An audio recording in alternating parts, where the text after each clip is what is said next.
Today I've got on my mind all the number of storms that are out in the Atlantic. We have had a very busy hurricane season.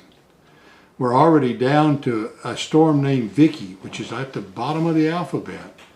And so I'm also thinking about all my family and friends on the Gulf Coast that have just experienced the storms and wind of Sally, Hurricane Sally.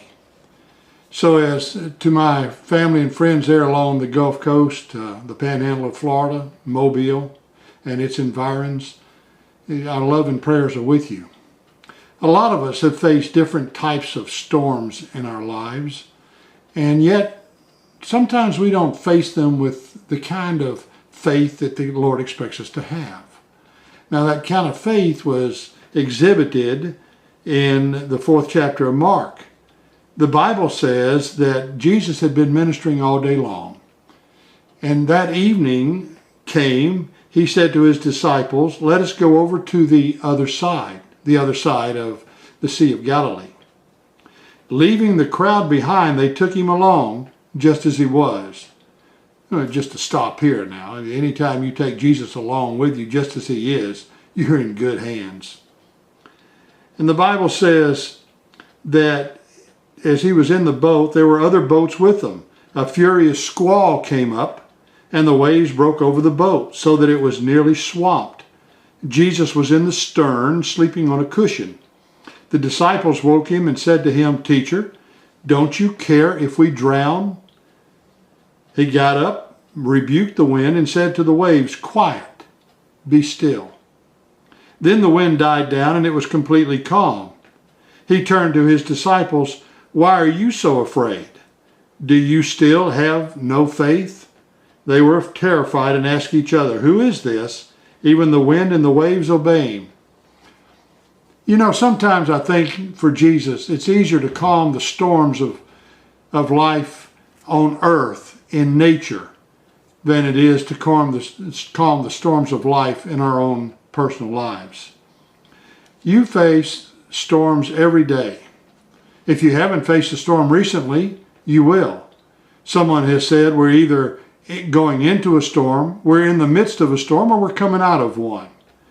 And that's the way life is. It hands you calmness, peace, and it also hands us storms.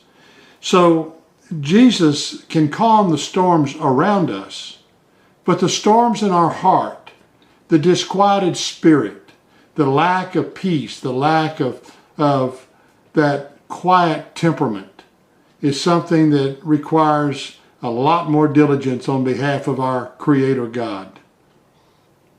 What kind of storms are you facing today? Is it that bad report that you got from the doctor? Is it a relationship that you're dealing with? Maybe it's something at work or at school. Maybe it has to be something that is related to your financial situation. This coronavirus has left a lot of people wondering where their next paycheck's going to come from. Some people are wondering where their next breath is going to come from. Any storm that we have, large or small, can be quieted with simply the touch of the Master, Jesus Christ. Now, here's my question to you. Is Jesus in your boat? If he's in your boat, regardless of whether he seems to be asleep or not, whether you seem to think that he cares or not, is irrelevant. The relevance is that he's there. And Jesus said, "Why are you so afraid?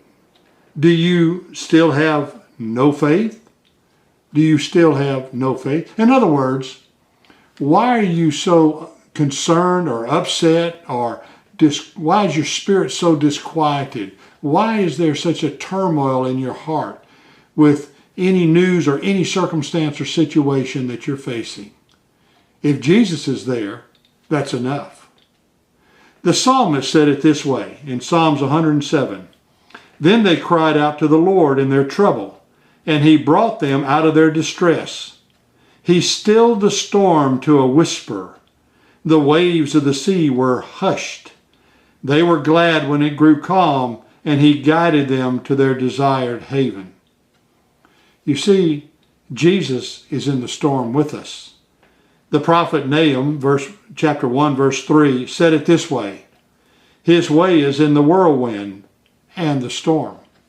So whatever storm you're facing, large or small, whether near or far, whether it seems to you that maybe God is disinterested or just dispassionate about your circumstance, if you know Jesus Christ, He's in your boat and He's there with you. So why are you so concerned about the storms? Focus on the one who can calm the storm, and your day will go a lot better. May the Lord be with you and give you a blessed day.